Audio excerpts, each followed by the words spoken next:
Turkey, a country bridging Europe on the west and Asia on the east.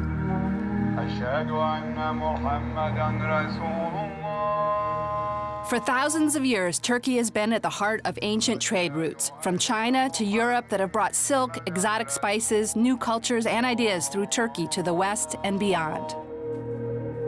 I'm straddling Asia on my east, Europe on my west, traveling 1,200 miles along the ancient trade routes of the Silk Road, with men who have been making a livelihood at this for centuries.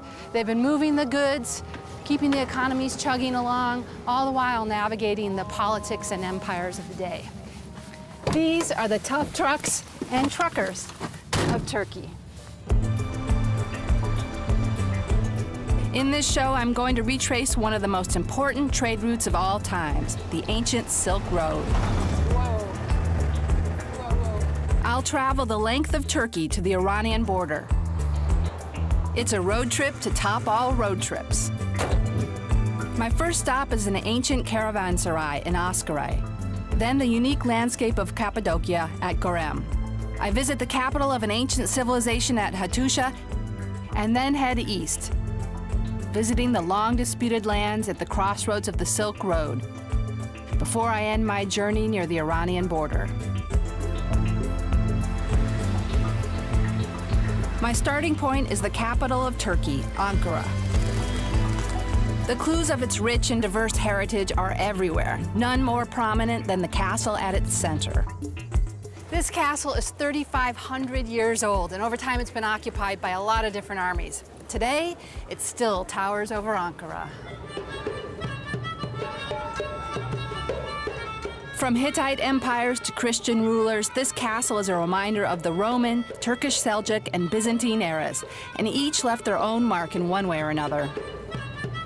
It was only in 1923, after the fall of the Ottoman Empire, that Ankara became the capital of the Republic of Turkey. Situated in the heart of the country, at the crossroads of several trade routes, it has always been an important junction. As sea routes from China to the west opened up, the Silk Road slipped into a slow decline. But the Ankara of today remains a rich cultural melting pot. This is Ulu Square, and up there, Ataturk, founding father of the country. You'll find his likeness in every city, town, and country village.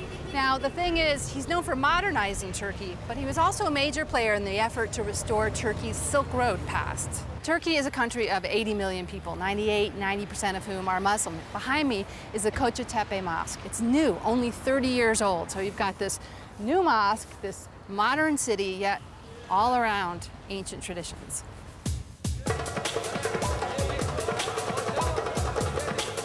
Before hitting the road, I'm visiting an Ankara market, typical of many you'll find in Silk Road cities, to stock up on supplies. This place is amazing. The smells, the sounds, the energy. I mean, the thing is, Ankara has been a stop on the Silk Road forever, a major center, and a lot of this produce comes from the east. It's landed here, just like it's been going on forever. Now, some people think the most important thing for a road trip is to have like the best company or the best pay list or a full tank of gas. For me, it's all about the snacks. Yes. Here we are. Turkish delight. Turkish delight. I'll take that. That'll get you through a long Turkish day on delight. the road. These look like dates, the picture. These dates, yep. That's Farsi. They're from Iran. Look, this is where the cheesemonger is. There's cheese from all over the place here. Look, it's labeled regionally. Sivas, Kars, these are places that we're going to be trucking through. Yeah? Yes, go. Do you have any dried fish? Dried? Does that mean? Okay, forget it. It's not a fish trip. That was something. Well, I got my goods, and I'm ready to hit the road. These ancient trade routes can be traced back 2,000 years, but today the camels have given way to trucks. I'm starting my journey here, the biggest truck depot in all of Turkey. Something like 3,000 trucks are in and out of here every day, and I'm looking for a driver named Murat. Hi. Hello. Marhaba. Welcome. Nice to meet you. Marhaba. Merhaba. My name is Murat. Holly. So where's your truck? Araba bu tarafta. Okay. You lead the way. Al, benim arabam This işte one's bu. yours. Yes. Ah, she's beautiful. I know I should ask about horsepower or something, but I love your color.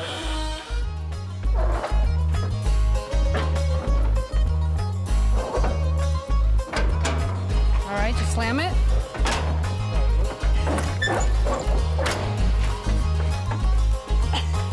Sure. Let's see, can I use my legs? First day on the job, you're gonna have to help me out. It's not Bunu done right. kapatabilirim. Okay, just hop in. Like a lot of truckers on this route, Murad is heading to Iran. Murad, you Yes. have a nice rig here. His truck is carrying spare parts for cars. What do you think, Murad? Can I drive? No, olamaz. We have some time. We'll figure it out. I'll win you over. Right? Okay, you drive this time. Day 2, day 3, I'm in the driver's seat. Okay. Shotgun it is, huh? I'll be your wingman. Mali. You're a wing woman. All right. Shall we? The road east to the Iranian border covers a distance of 800 miles, and the truck drivers have 4 days to cross Turkey to get there. They often have to wait another 4 days at the Iranian border before being able to enter Iran. All right, we're off, heading for Aksaray, which is what, 3-4 hours?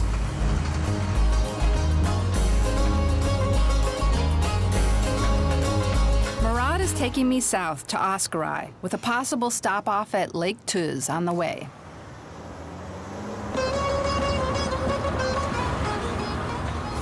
Do you want some food? Var mı yine? Do you want some? Okay. I got him at the market Yes, yesterday. please. Thank you very much. Thank you, Ali. Iran, maybe. Import, Yes. Silk Road import.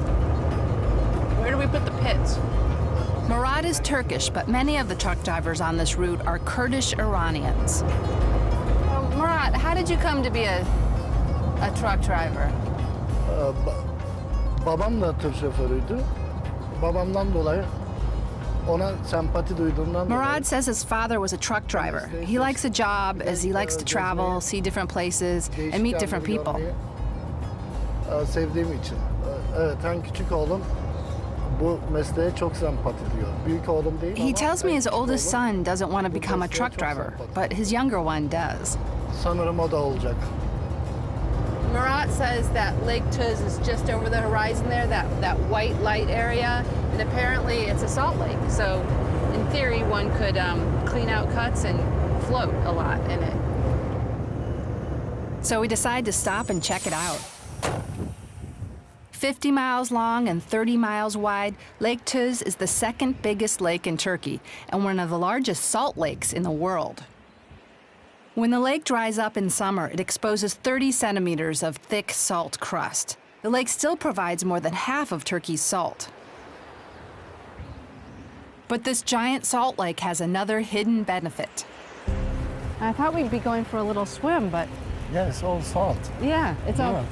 It's all Fantastic. just That's- salt. It's that's dried the up. first. Yeah. Okay. Now this is supposed to be an elixir, he tells me. Yeah. You rub it on your face, or It's no crème.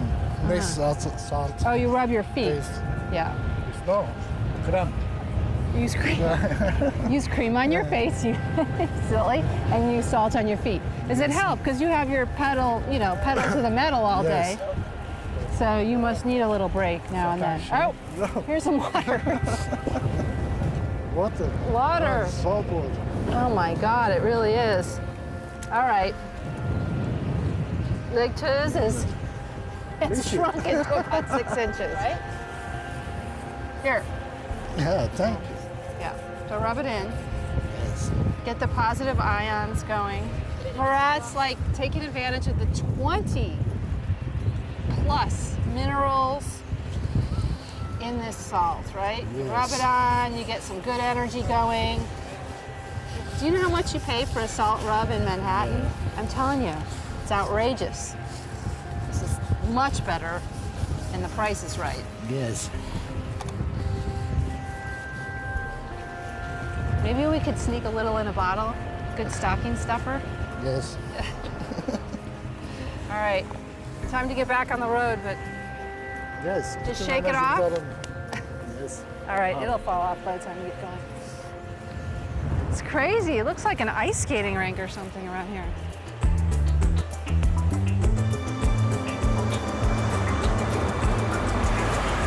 After a little salt scrubbing, our feet feel fine, and we are back on the road to Askari.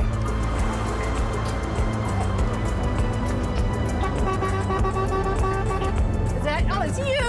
No, no. You got to get the other driver to do it. But in the U.S., if you go like this, truck drivers will go. Yeah. Oh. Maybe it's something, an offering I can make to your culture.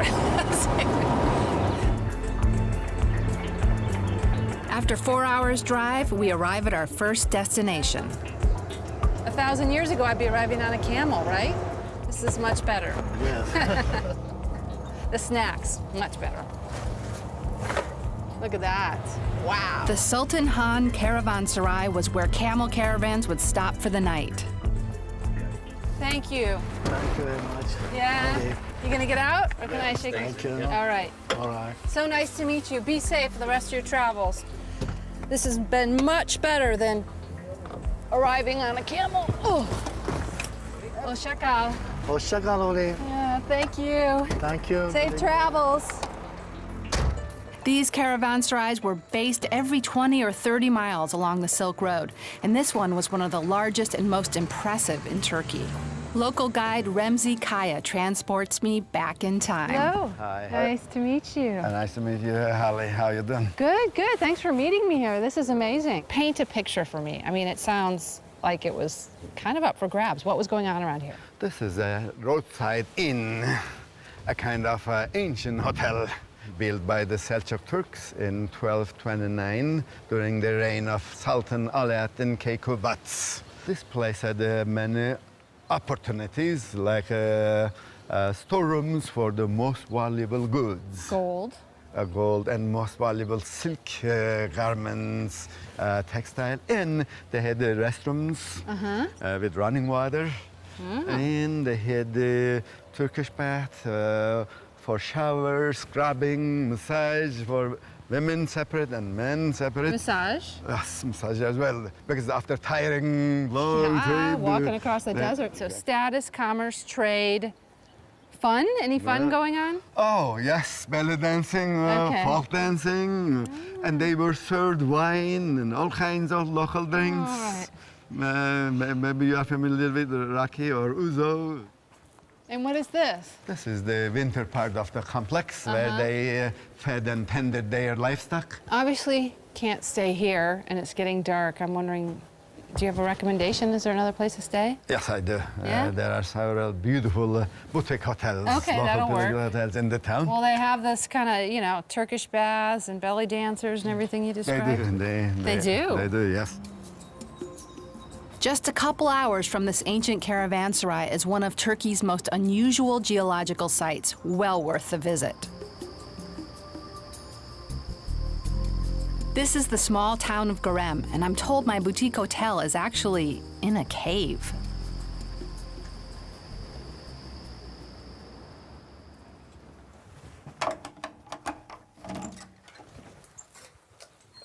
Oh, they weren't kidding around.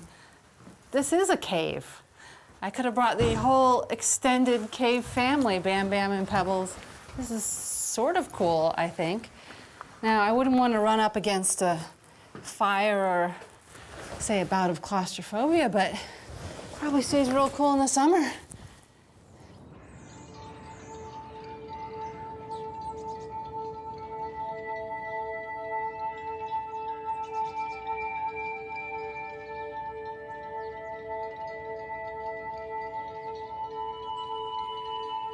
I could have slept all day long in that cave, but I'm glad I didn't, because check this out, the famed fairy chimneys of Cappadocia. Ancient volcanic eruptions blanketed the region with thick ash of soft and hard rock. Over millions of years, wind and water eroded the softer rocks, leaving only the harder rocks behind to form the fairy chimneys we see today. Adnan? Hi, I'm you are Holly. here. I'm Nice to Adnan. meet you. Nice meeting you. Please come in. Okay, This is our car. nice. Great Let's show you a Jeep. little bit of Cappadocia now. Okay. This will take us up there. Let's go.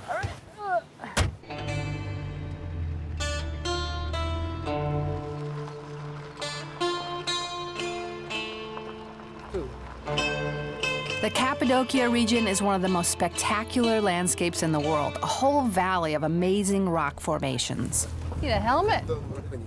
During the Roman period, persecuted Christians fled Cappadocia and hid in the caves, safe from the invading armies. First of all, in the past, 10,000 years ago, people used just the valleys to keep themselves warm and natural caves here. But then they learned how to carve those caves 3,000, 4,000 years ago and built homes there, storage rooms, stables. Almost looks like a fortress from here, like a castle with a... It is a natural rock, but it is used like a rock castle. In times of peace, when they weren't under attack, how were the caves and tunnels used? At times of peace, they used them mainly for storage areas. After experiencing a night in a cave hotel, I'm interested to see how the locals live in this ancient environment. Wow. Merhaba. Nice to meet you. Merhaba Arife teyze, nasılsın? İyiyim, sağ ol. Teşekkür ederim. This is the cave room that I have been telling you about. It's beautiful. We have pigeon nests everywhere. Wow. And carved settees. You can sit down on rock like this. It's very comfortable. Ah, this must be the master bedroom. Amazing. Oh my gosh, look at that view. You didn't expect this, did you? No, well, for one thing, this is the cleanest cave I've ever seen in a while. It's beautiful. Look at this. Very nice to meet you. Take care of yourself. As we leave Goram behind, the old Silk Road stretches east. Today, this leg of the journey is a busy thoroughfare. But before we get fully underway, I've got another stop just 2 hours up the road. At the site of the ancient ruins of a once forgotten empire. This gate is the entrance to Hattusha, the ancient capital city of the Hittite Empire, which ruled for more than 500 years.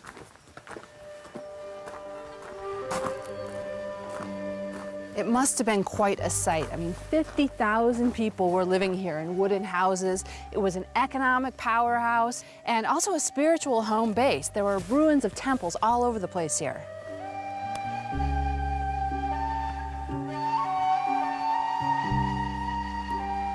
The city was destroyed, together with the Hittite state itself, around 1200 BC, as part of the Bronze Age collapse. After a German archaeologist helped unearth the site in the late 19th century, the German Oriental Society has been excavating at Hattusha for more than a century. Also, yes. Yeah. Here, chart text here about. Clara, the lead German archaeologist, has been working on the site this summer. The archaeological dig here has many fascinating treasures, and today I'm lucky enough to witness an extremely rare find. There you Clara, go. what'd you find? This is a piece of a ceramic pot. It's decorated with a head of a cow or something like this, and it's decorated over here and here. So this is really rare. We usually have like normal pots and ceramics, but this is like a really decoration piece, so it's really interesting. Yeah, there was a huge amount of excitement just Yes, there. because we didn't find so many over here, so that's why everybody's really excited, especially for the last couple of days, so it's perfect. You see, this is the horn, and this is the ear, and these are the eyes. And you think it's the top of a pot? It's a part of a pot, yes. And you just handle it like that, even though, how old is it? 3,500 years old. So that's quite neat. In the nearby museum, there are more unique objects from this extraordinary World Heritage Site. 3,000 years before the invention of the iPad, the original tablet. These came from the excavation site, and they contain advice, everything from medical advice to the first ever international peace treaty. It was between an Egyptian pharaoh and a Hittite king. Pretty remarkable. Abandoned civilizations aren't usually known as travel destinations, but this leg of the old Silk Road is as alive as it's ever been. Thousands of trucks pass here every day from a myriad of locations. This truck stop provides a rendezvous with a French-speaking trucker going my way. Oh, thank you. Merci beaucoup. Ugh. Nice. Ugh. Oh, you got a bed back here, too.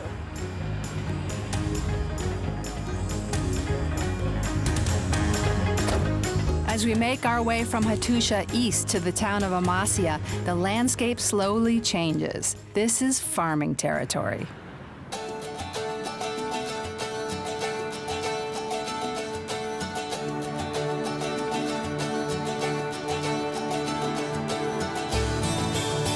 Amasya is this beautiful little town nestled among the mountains and along the Yaşarırmak River. You can even see the Ottoman-style buildings right along the riverbank. And this river is really a life source because it irrigates the surrounding farmland.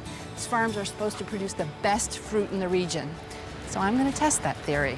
Turkey is a huge producer of fruits, and much of it is grown and harvested in orchards here in the east of the country. Merhaba. Merhaba, hoş geldiniz. Adam Hali. Ömer. Ömer. So Ömer. you're the apple trader. Evet. Okay. Amasya elması. Can I see where these are harvested? Yes. Gidelim. Şu anda elma toplanıyor yol kenarında, bahçede. Okay. Biz de bakabiliriz. Gidip oradan izleyebiliriz. Okay, so the orchards are in Yes. the villages just outside. Thank you. Thank you. Bye-bye. Just outside the town, I find the apple orchards with the pickers hard at work. Merhaba. A nice one. Ooh.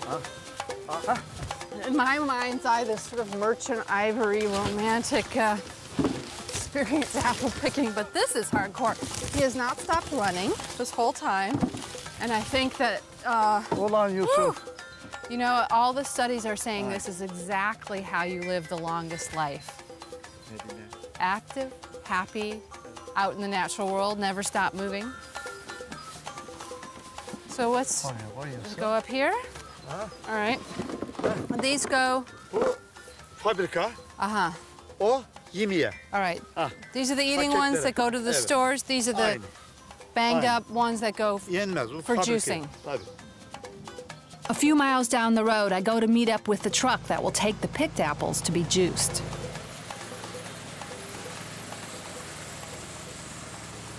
Can I give you a hand? Give you a hand. You got a knife for me?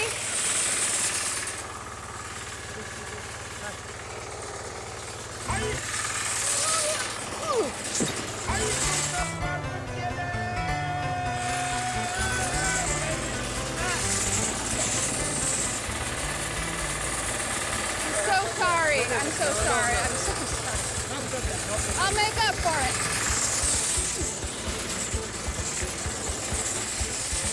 Kind of like bowling. Gotta keep it in the lane. Incredibly hard work. They've been at this for hours. 100-pound bag after 100-pound bag. Normally they'd probably be annoyed with somebody just kind of busting in like this, but probably appreciate the help. Turkey produces 3 million tons of apples every year. It is, in fact, the world's third biggest producer of apples. I feel like this is how a character in a James Bond movie dies. Death by apple avalanche.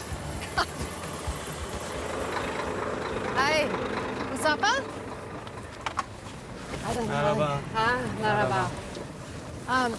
Can I go with you as far as Silva's? Devam ediyoruz değil mi abi? Yeah, okay.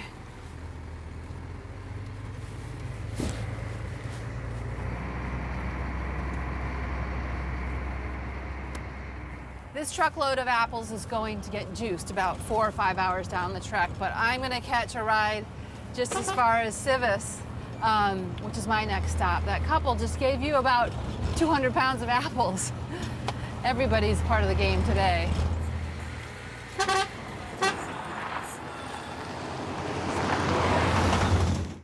From Amasya, I take the truck 2 hours to the market town of Sivas.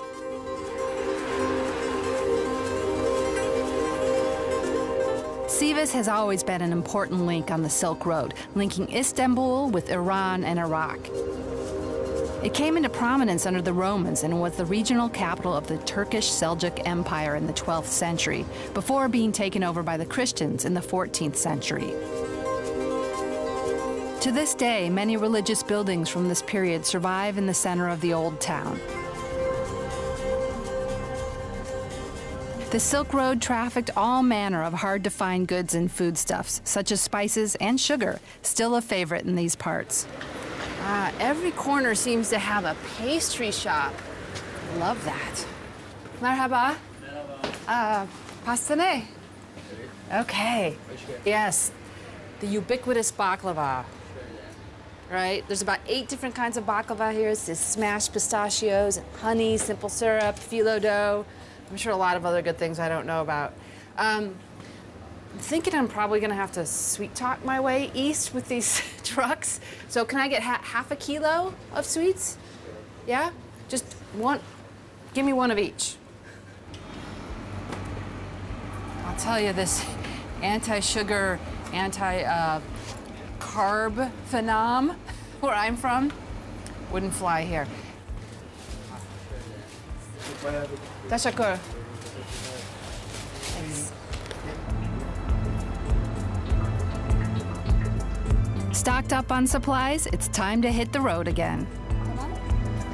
Because I'm back in a big city, I'm going to treat myself to a luxurious mode of transport known as the bus.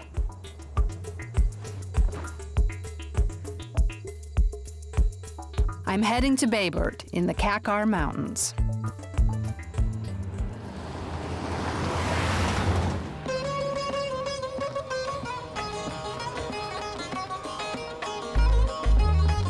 Bayburt was once visited by Marco Polo on his journey along the Silk Road, and its medieval castle was the grandest in Anatolia. It survived for hundreds of years until it was destroyed by the Russians in the early 19th century.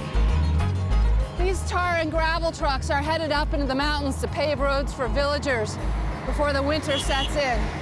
I want to try to get a ride with one of them, because I hear there's a really dangerous road up there. It's kind of infamous. I want to get a look at it. Once I get up into the mountains, it doesn't take me long to find a tarmac laying team. Keeping these roads maintained is vital for the villagers who use them all year round, even in the depths of winter. Merhaba. Typhoon? Merhaba. Yeah? I'm going to jump in with you, okay? All right. Typhoon's going to take us up this next stretch of this treacherous job. We've got a full load, and we're bringing it up to the guys up top.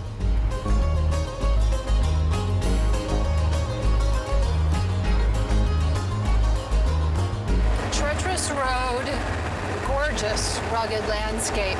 But what's good is Typhoon is keeping his eye on the road and not looking at the beautiful landscape. All right, we're getting closer to these villages, which is what all this road building is about, to connect these villages to the valley over here and the Black Sea, which is on the other side. So Typhoon's job and his colleagues are to, day by day, kilometer by kilometer, spread out the different materials and make a passable road, because otherwise the villagers are essentially cut off in the winter.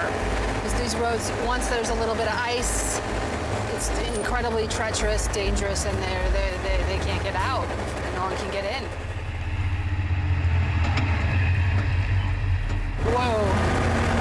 Whoa, whoa. Once we meet the crew, we're ready to start laying the tarmac, and we're going backwards?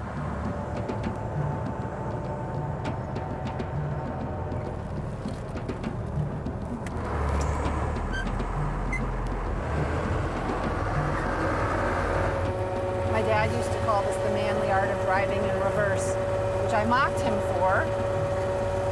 But at the moment, I'm all pro manly art of driving in reverse, because that's what's separating us between a fate I don't want to really contemplate. He's very close.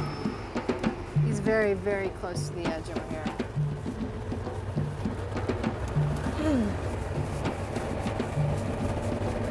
I don't even want to talk to him. Normally I want to know about his life, but I want to know about your life, but this is not the moment. Where are those prayer beads when we need them? Okay, listen. You keep your hands on the wheels. I got the worry beads, prayer beads.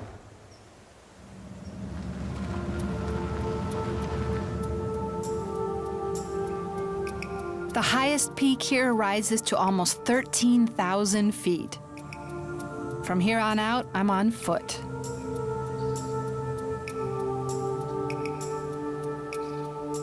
These fragile mountain communities have existed here for thousands of years. Despite the road guys' best efforts, they are often cut off for months at a time. This road links Baber to the town of Off, near the Black Sea. The most risky part of the road is here. It has 13 hairpin turns. I guess these are the zigzags the tarmac guys were talking about. You can see this road zigzag, zigzag, back and forth, incredibly tight turns. I don't know how anyone would do it.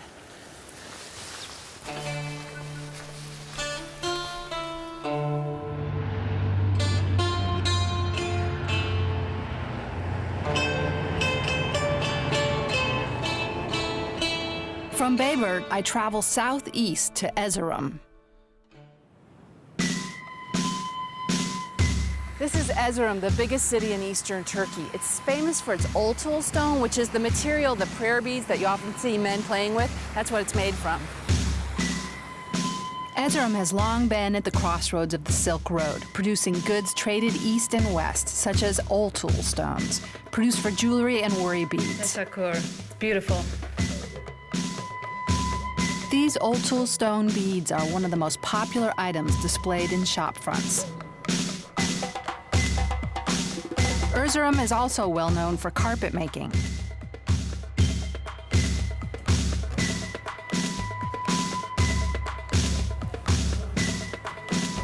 The city prospered under the Seljuks, and its most famous landmark is a religious school with a slightly disturbing history. This is the Sif Minarelli. It's a madrasa with 2 minarets.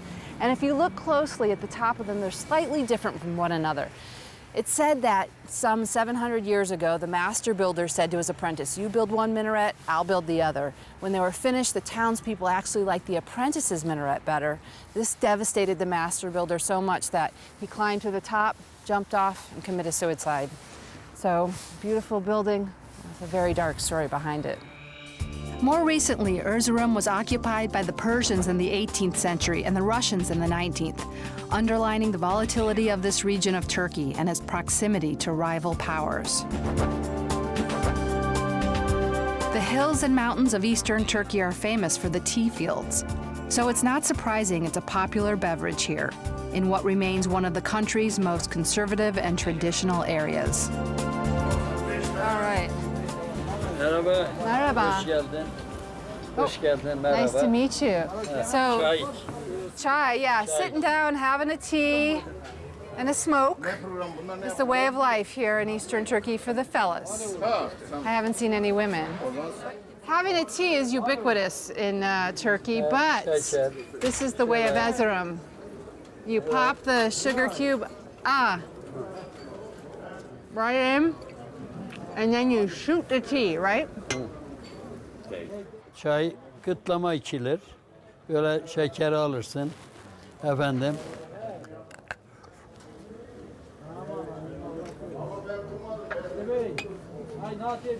So you take the sugar first? A little bite? Okay. Then this? All right.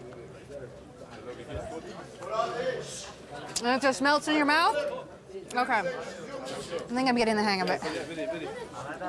About 7 sugar cubes in. Hey, what's the diabetes rate around here, guys? A lot of sugar. After learning to drink tea Erzurum style, I'm off again, traveling east.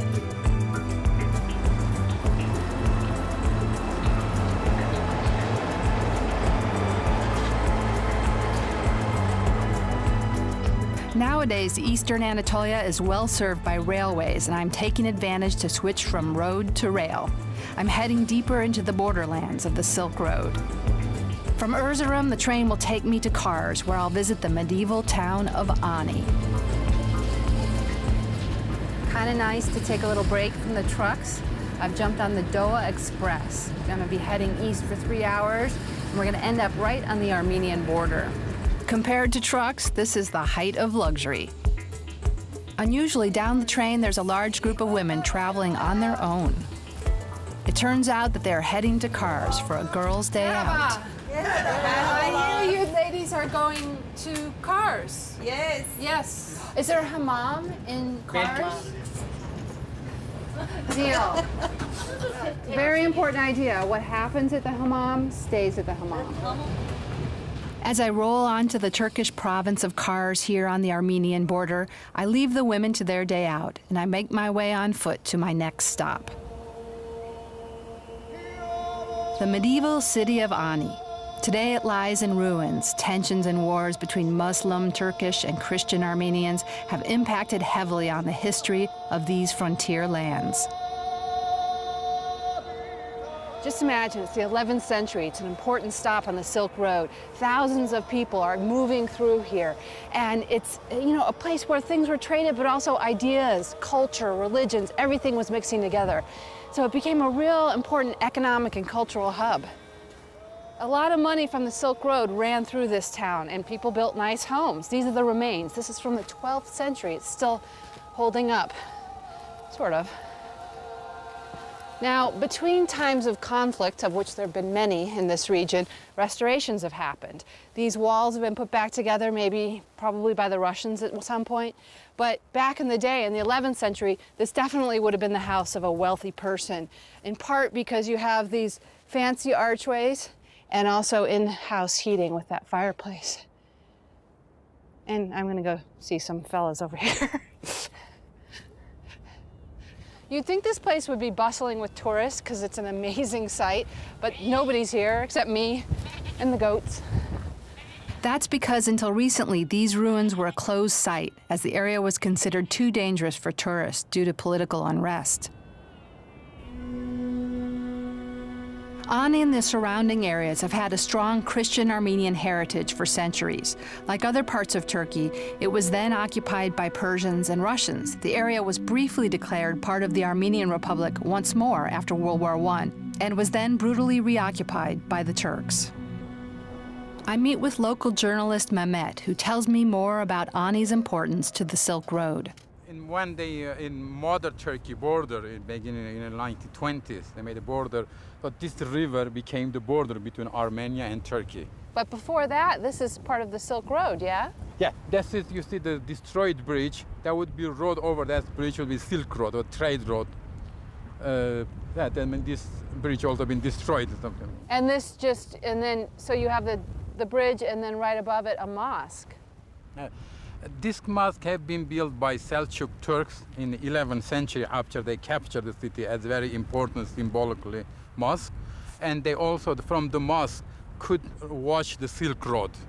Also known as a city of 1,001 churches, Ani's many religious buildings were among the most technically and artistically advanced structures in the world. But there were probably 100 of churches around, and the other churches didn't remain. There's maybe 3-4 churches have remained still. Other all been destroyed, unfortunately. Right. So there's a dozen or so. Of course, they're everywhere. Churches we can see. Imagine this was 100,000 people lived in all here. Yeah. Every neighborhood would have their own church. The Cathedral of Ani, also known as the Church of the Holy Mother of God, is a domed basilica. Oh, wow. Look at this. The dome collapsed? In the 14th century, collapsed from the earthquake. Uh-huh. This place is huge. It's a huge cathedral. That was the biggest church in the town. In all of Ani? Yeah. Uh-huh. That's saying a lot, because there were a lot of churches. Yeah, there were a lot of paintings. Religious paintings here. And then I love the different colors of the stones. Beautiful. And how they mixed them up and laid them out. Quite a work of art.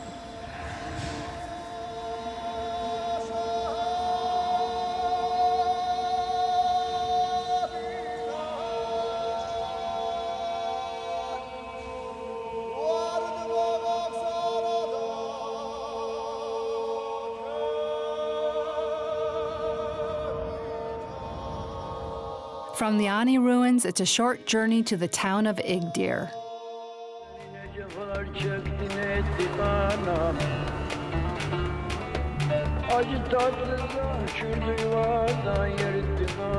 I'm on a local dole bus heading into what is now a predominantly Kurdish town. Only 100 years ago, it had a majority Armenian population. But as in Ani, the Armenians are now gone from here.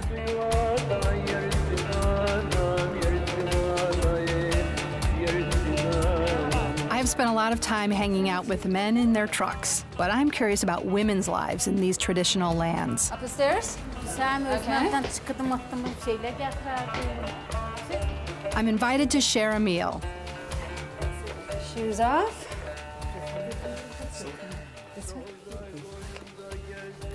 It's not surprising to learn that women and men's roles are strictly defined. Hello. Roll. Tuck the corners. Traditional Turkish fare, such as vine leaves, are being prepared. Tamam. I'm already sweating, and that was just the appetizer. Okay, what's the main course? Meat. Tenderizing the meat for the main course. Meatballs. All right. Okay, smashing in the corn.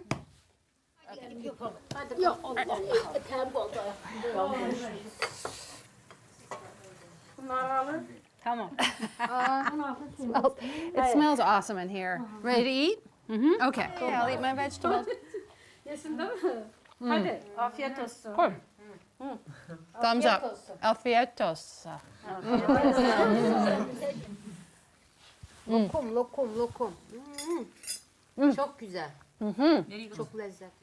I'm talking in here, but I was just told nobody else is eating because there's a man in the room. So I'm like, let's get rid of him, ladies, so we can eat. It's rare for a woman to eat in front of a man. Yeah. Okay, ladies, come on. So our male guest is asked to leave. Tuck in. There you go. Teşekkür. Take care. Thank you again. Bye-bye.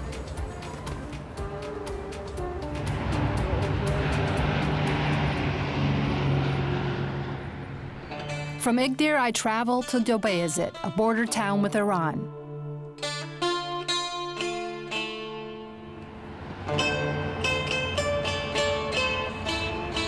This is Dobeyazit, a frontier town right on the Iranian border, right over there. It's hugely busy with trucks coming in and out of Turkey. Mount Ararat, a 16,000-foot dormant volcano, towers over the area. Mount Ararat is permanently ice-capped and holds a special significance to this region. It's believed by many Christians to be the resting place of Noah's Ark. It's revered as a holy site by Armenians who still claim it as their own. The border with Iran is in fact just 20 miles from here. Dobeyazit was part of the Persian Empire for centuries. Nowadays, it's a classic, dusty border town in the middle of a no man's land, where trucks assemble for the border crossing. But when the Ottoman Empire dominated the region in the 16th century, it built this imposing palace in these hard fought-over borderlands. Construction of the Ishak Pasha Palace was started in 1685 by Kalak Abdi Pasha, the ruler of Beyazit province. It was continued by his son and completed by his grandson, Mehmet Pasha.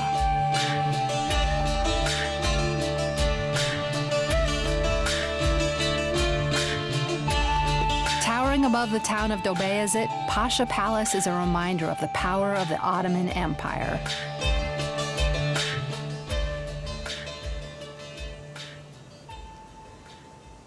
Now, that first courtyard would have been reserved for visitors, merchants, parties, and the like. This inner sanctum was where the business went down. And over here, private family quarters. Inside, it's even more impressive. The palace has 366 rooms. This is the grand ceremonial hall where the family had private meals and entertained very special guests. It's a beautiful room and this great combination of art and architecture from different cultures. I mean, you see the Georgian columns here and the Seljuk trim up top and the Armenian floral relief. It's just amazing. And this is the bathing area. In here, they probably would have undressed, had a shower, and gotten ready for the main event, the hammam. Down here would have been hot, steamy, kept warm by fires built here and here. This would have been my favorite room in the palace. Look at this, it's about the heating. Now this is something. They used to build fires in the basement, and there were pipes that went all up here and around the palace, and forced hot air was distributed. It's some of the earliest central heating in the entire world.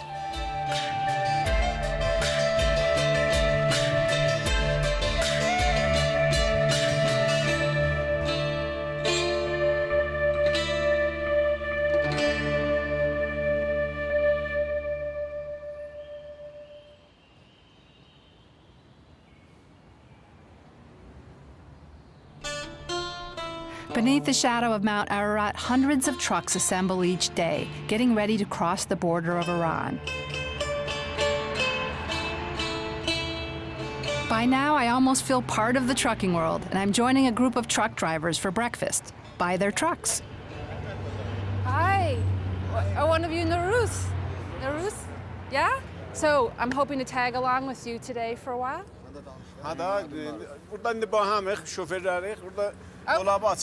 Okay. We'll have something to, we're going to have something to eat first before we hit the road. Facilities in this area are scarce, and the truck drivers have to be very self-sufficient. Coffee? Oh, okay. All right. Oh, this is got to be cheese of some cheese, yeah. Can I smell it? I won't like. Woo! That's cheese from the road for sure. Okay. I think I'll wait on that.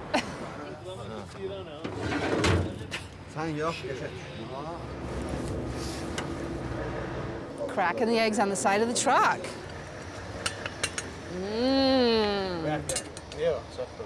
We've got corn oil and eggs, 50-50.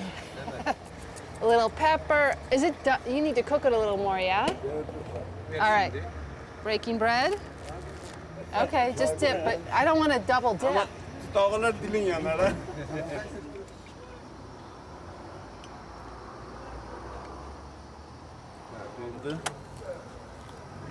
Chocolate.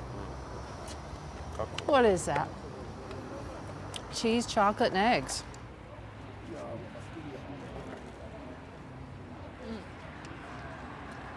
Chai? Chai?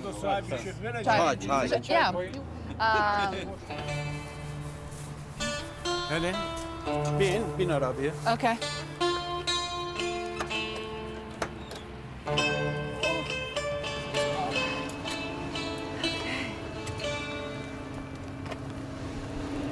All right.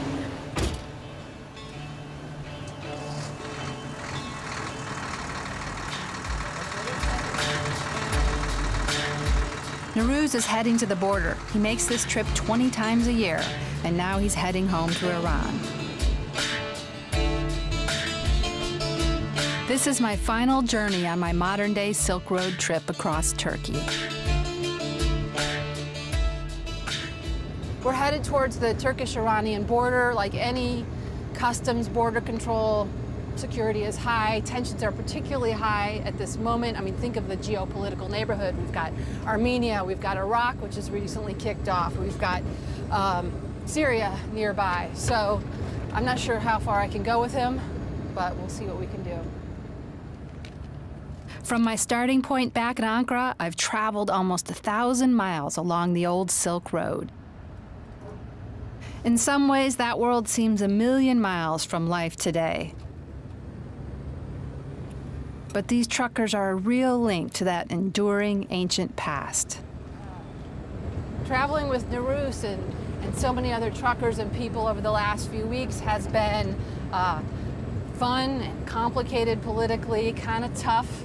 It is a hard life here, and I've come to appreciate what it means to be a modern-day driver on these old Silk Road routes.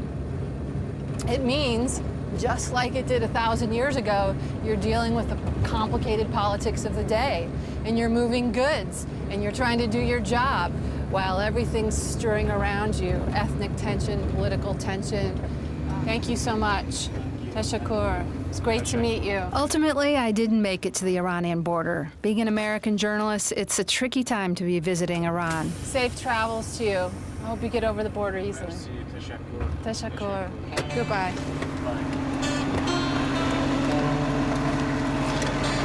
And so my journey ends here, on the side of the road.